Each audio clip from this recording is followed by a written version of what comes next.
కరీంనగర్ బీజేపీకి భారీ షాక్ తగిలింది. మాజీ కార్పొరేటర్ దుర్శెట్టి అనూప్ కుమార్ ఆ పార్టీకి రాజీనామా చేసి ఎమ్మెల్యే గంగుల కమలాకర్ సమక్షంలో బీఆర్ఎస్లో చేరారు. టికెట్ కేటాయింపులో తనకు అన్యాయం జరిగిందని, 12 ఏళ్లుగా పార్టీకి సేవ చేసినా గుర్తింపు లేదని ఆయన ఆవేదన వ్యక్తం చేశారు. కరీంనగర్ అభివృద్ధి గంగులతోనే సాధ్యమని అనూప్ పేర్కొన్నారు. ఈ కార్యక్రమంలో పలువురు బీఆర్ఎస్ నాయకులు పాల్గొన్నారు. నేను బీజేపీ పార్టీలో ఉన్నా. నాకు పార్టీలో జరిగినప్పుడు నగర ఉపాధ్యక్షునిగా అవకాశం ఇచ్చారు. తర్వాత కూడా సెంట్రల్ జోన్ అధ్యక్షుడిగా పనిచేసిన, కార్పొరేటర్ చేసినాక కూడా ఏ రోజు నేను ఏ పనికి వెనకాడలేదు. ప్రతి పని తను ఏ పని చెప్పినా కానీ ఆ పని నేను పూర్తి చేసిన. పార్టీ నుంచి ఏ ప్రోటోకాల్ వచ్చినా కానీ ఆ పనికి వెంటుండి నేను పనిచేసిన. కానీ ఈ రోజు నాకు చాలా ఘోర అన్యాయం జరిగింది.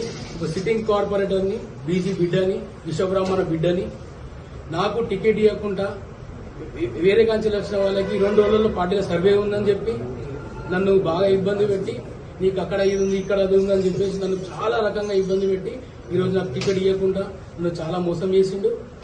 దీనికి నేను ఏ రకంగా బాధపడుతున్నా నాకు మాట వస్తలేదు. కాకపోతే ఏంటంటే నమ్ముకున్నందుకు మాత్రం నాకు చాలా బుద్ధి చూపెట్టిండు.